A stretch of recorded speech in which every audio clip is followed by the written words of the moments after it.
ماں باپ والے بچوں نے کسی ایک کامن عورت کا دودھ پی لیا ہے تو اس عورت کی جو اولاد ہے وہ ان کے بہن بھائی بن جائیں گے دودھ کے رشتے کی وجہ سے. تو جس طریقے سے نسب جو ہے وہ حرمت والا رشتہ بنا دیتا ہے، اسی طریقے سے رضاعت کا رشتہ دودھ پینے کی وجہ سے بھی اسٹیبلش ہوتا ہے، اور وہ ایک دو بار دودھ پینے سے نہیں. وہ صحیح مسلم میں 3597 نمبر حدیث ہے، مشکات میں 3167 3167 کہ کم از کم 5 مرتبہ اگر کوئی عورت دودھ پلا دے کسی بچے کو تو پھر وہ بچہ جو ہے اس عورت کی جو ڈائریکٹ اپنی اولاد ہے اس کا وہ بہن بھائی بن جائے گا 5 دفعہ کم از کم. تو وہ محرمات ابدیہ میں داخل ہو جائے گا جن کا ذکر سورۃ النساء کی آیت نمبر 23 چوتھے پارے کی آخری آیت ہے سورۃ النساء آیت نمبر 23 میں. ہمیشہ کے لیے جو حرمت والے رشتے ہیں یعنی ماں باپ کے ساتھ، اس طریقے سے دادی دادا، اس طریقے سے چچا تایا ماموں، یہ سارے رشتے جو حرمت والے ہیں وہ اسی ایک آیت کے اندر بیان ہوئے ہیں سورۃ النساء آیت نمبر 23. بھائیو اس حوالے سے جو احادیث کچھ پیش کی جاتی ہیں کہ اگر کوئی عورت پیالے میں اپنا دودھ نکال کے کسی مرد کو پلا دے تو وہ اس کے ساتھ حرمت والا رشتہ اس کا اس طریقے سے بن جائے گا، تو وہ اس کے لیے محرم ہو جائے گی. تو وہ احادیث منسوخ ہیں اور ان کی ناسخ حدیث صحیح بخاری اور صحیح مسلم دونوں میں موجود ہے. اب امام ابن تیمیہ ان حدیثوں کے اوپر عمل کر کے انہوں نے فتویٰ دے دیا کہ اگر کوئی مرد اپنی بیوی کا دودھ پی لے تو نکاح بھی ٹوٹ گیا، ہمیشہ کے لیے وہ حرام ہو گئی.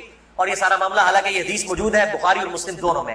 صحیح بخاری میں انٹرنیشنل نمبر کے مطابق 5102، صحیح مسلم میں 3606 اور مشکات میں 3168 3168 کہ نبی صلی اللہ علیہ وسلم نے ارشاد فرمایا الرضاعۃ من المجاعہ کہ جو رضاعت کا رشتہ ہے یہ بھوک کی عمر تک ہے. جب بچہ بھوک کی عمر میں دودھ مانگتا ہے یعنی زبان سے نہیں وہ مانگ سکتا، بھوک کی عمر تک رضاعت کا رشتہ رہتا ہے. اور وہ قرآن حکیم میں 2 سال بتائی گئی ہے دودھ چھڑانے کی عمر. تو آپ صلی اللہ علیہ وسلم نے کلیئر کٹ فرما دیا کہ جو دودھ چھڑانے کی عمر ہے اس دوران اگر کوئی بچہ دودھ پی لے اور وہ بھی صحیح مسلم کی حدیث کے تحت 5 مرتبہ تو تب رضاعت کا رشتہ، دودھ کا رشتہ اسٹیبلش ہوگا ورنہ نہیں ہوگا. تو اب جو بڑا مطلب ہے 2 سال کا تو نہیں ہے. تو اس میں ظاہر ہے کہ بالکل امپلائڈ ہے کہ اگر کوئی اس طرح کا معاملہ کر لیتا ہے تو نہ رضاعت قائم ہوگی اور نہ میاں بیوی کا آپس میں کوئی نکاح ٹوٹنے والا معاملہ ہوگا. دوسرا اہم مسئلہ آج کا آخری وہ ہے میرے بھائیوں عزل کا ایشو یا ماڈرن لینگویج میں کنڈوم کا استعمال. عزل عربی میں کہتے ہیں الگ ہو جانے کو، یعنی جب میاں بیوی ازدواجی تعلق قائم کریں ڈسچارج کے وقت وہ الگ ہو جائیں، اس کو کہتے ہیں عزل. اور اسی کی ماڈرن فارم جو ہے وہ کنڈوم ہے. فیملی پلاننگ کے پوائنٹ آف ویو سے بھی استعمال کرتے ہیں. اس میں کوئی شک نہیں ہے کہ مفلسی کے ڈر سے فیملی پلاننگ کرنا اسلام میں قرآن حکیم کی آیات کی روشنی میں اس کی کوئی گنجائش موجود نہیں ہے، قطعاً حرام. لیکن اگر عورت کی صحت کا ایشو ہو یا اولاد کی تربیت کے پوائنٹ آف ویو سے کسی کے لیے کوئی ریسٹرکشن ہو وہ معاملہ الگ ہے، اس کے اوپر وہ والا فتویٰ نہیں لگے گا. اور اس کے ثبوت میں 3 حدیثیں پیش کروں گا، تینوں صحیح بخاری اور صحیح مسلم سے. لیکن اس میں یاد رکھیں کہ جو لوگ اس حوالے سے مرد اپنی نس بندی کروا لیتے ہیں یعنی سیکچولی ڈسیبل ہو جاتے ہیں ہمیشہ کے لیے، جان بوجھ کے میڈیکلی کروا لیتے ہیں، یا عورتیں اپنی یوٹرس نکلوا دیتی ہیں، اگر کوئی بیماری یا کینسر والا ایشو نہ وہ الگ بات ہے کہ جی تاکہ جی ہمیشہ کے لیے معاملہ اسٹیبلش ہو جائے گی، قطعاً حرام ہے اور بدعت کبریٰ ہے. یہ اللہ کی شریعت کو بدلنا ہے، اللہ کی تخلیق کو بدلنا ہے. سورۃ النساء نمبر 119 کے تحت یہ قطعاً حرام اور شیطانی فعل ہے. کوئی مرد جو ہے اپنے آپ کو خصی کروا لے یا کوئی عورت اپنی یوٹرس اور ہم جو ہے وہ حمل کا جو ذریعہ ہے اس کا رحم اس کو نکلوا دے.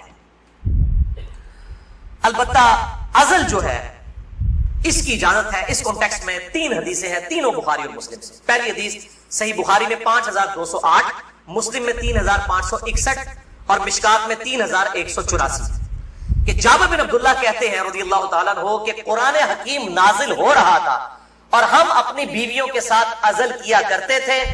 اللہ تعالیٰ نے قرآن حکیم میں اسے منع نہیں فرمایا، اور جب نبی صلی اللہ علیہ وسلم کو ہمارے بارے میں خبر پہنچی کہ ہم عزل کرتے ہیں یعنی بیویوں کے ساتھ جب صحبت کرتے ہیں تو ڈسچارج کے وقت الگ ہو جاتے ہیں تاکہ اولاد نہ ہو، تو نبی صلی اللہ علیہ وسلم نے بھی ہمیں منع نہیں فرمایا.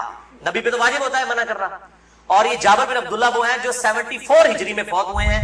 آپ صلی اللہ علیہ وسلم کے بعد بھی 62 ایئرز تک 62 سال تک زندہ رہے ہیں اور بخاری اور مسلم کی کئی احادیث کے راوی ہیں.